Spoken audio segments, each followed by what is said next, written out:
ಯೋಧನ ಅಂತ್ಯಕ್ರಿಯೆಗೆ ಸರ್ಕಾರಿ ಜಾಗ ಕೇಳಿದ ಗ್ರಾಮಸ್ಥರ ಮೇಲೆ ಪೊಲೀಸರು ಲಾಠಿ ಬೀಸಿರುವ ಘಟನೆ ಬೈಲಹೊಂಗಲ ತಾಲೂಕಿನ ಮುರಗೋಡ ಗ್ರಾಮದಲ್ಲಿ ನಡೆದಿದೆ.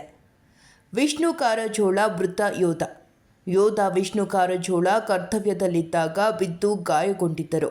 3 ತಿಂಗಳು ದೆಹಲಿ ಸೇನಾ ಆಸ್ಪತ್ರೆಯಲ್ಲಿ ಚಿಕಿತ್ಸೆ ಪಡೆಯುತ್ತಿದ್ದರು. 4 ದಿನದ ಹಿಂದೆ ಚಿಕಿತ್ಸೆ ಫಲಕಾರಿಯಾಗದೆ ಮೃತಪಟ್ಟರು. ಗ್ರಾಮ ಪಂಚಾಯಿತಿ ಜಾಗದಲ್ಲಿ ಅಂತ್ಯಕ್ರಿಯೆಗೆ ಗ್ರಾಮಸ್ಥರು ಅವಕಾಶ ಕೇಳಿದರು. ಗ್ರಾಮ ಪಂಚಾಯಿತಿ ಜಾಗ ಕೊಡಲು ಸಾಧ್ಯವಿಲ್ಲ. ಸಾರ್ವಜನಿಕ ಸ್ಮಶಾನದಲ್ಲಿ ಅಂತ್ಯಕ್ರಿಯೆ ಮಾಡಲು ಪಿಡಿಒ ಹೇಳಿದ್ದಾರೆ. ಆದ್ದರಿಂದ ರೊಚ್ಚಿಗೆದ್ದ ಗ್ರಾಮಸ್ಥರು ಪಿಡಿಒ ವಿರುದ್ಧ ಪ್ರತಿಭಟನೆ ನಡೆಸುತ್ತಿದ್ದವರ ಮೇಲೆ ಪೊಲೀಸರು ಲಾಠಿ ಬೀಸಿ ಚದುರಿಸಿದ್ದಾರೆ. ತಡರಾತ್ರಿ ಸಾರ್ವಜನಿಕ ರುದ್ರಭೂಮಿಯಲ್ಲಿ ಯೋಧನ ಅಂತ್ಯ ಸಂಸ್ಕಾರ ನೆರವೇರಿಸಲಾಗಿದೆ. ಕರ್ನಲ್ ಸೋಫಿಯಾ ಮನೆ ಮೇಲೆ ದಾಳಿ ಸುಳ್ಳು ಸುದ್ದಿ.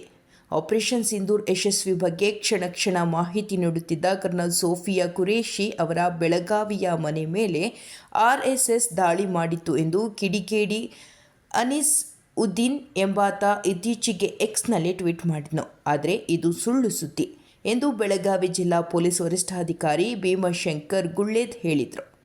ಸುಳ್ಳು ಸುದ್ದಿ ಟ್ವೀಟ್ ಮಾಡಿದ ಆರೋಪಿಯ ವಿರುದ್ಧ ಆಕ್ರೋಶ ವ್ಯಕ್ತವಾಗಿತ್ತು. ಕರ್ನಲ್ ಸೋಫಿಯಾ ಕುರೇಶಿಯವರ ಮನೆಗೆ ಭದ್ರತೆ ನೀಡಲಾಗಿತ್ತು.